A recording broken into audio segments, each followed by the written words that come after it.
Challenge. മായനക്ഷരം. പേരെന്തര്? Madhavan. ആരാണെന്നാണ് ആദ്യം? ഓ, ഇഷ്ടപ്പെട്ട ആഹാരം എന്താണ്? മത്തിക്കറി. മത്തിക്കറി. മാങ്ങ. ഗേൾഫ്രണ്ടിന്റെ പേരെന്തര്? മാളവിക്ക് ഇഷ്ടപ്പെട്ട ആഹാരം എന്താണ്? മാങ്ങ. മാങ്ങ. ഫാമിലിയാണ്.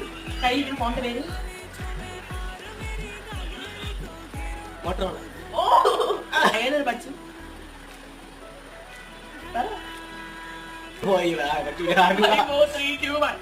അക്ഷരം ഡായാണ്. ധോണി. ഗേൾഫ്രണ്ടിന്റെ പേര് ഡോണ. ഗേൾഫ്രണ്ട് ഇഷ്ടമുള്ള അക്ഷരം ഡോങ്കി ഇറച്ചി. ഇഷ്ടപ്പെട്ട അക്ഷരം ഭക്ഷണം ഡോങ്കി പെരട്ട്. ദൊപ്പം. പോയി ചലിച്ചിട്ട്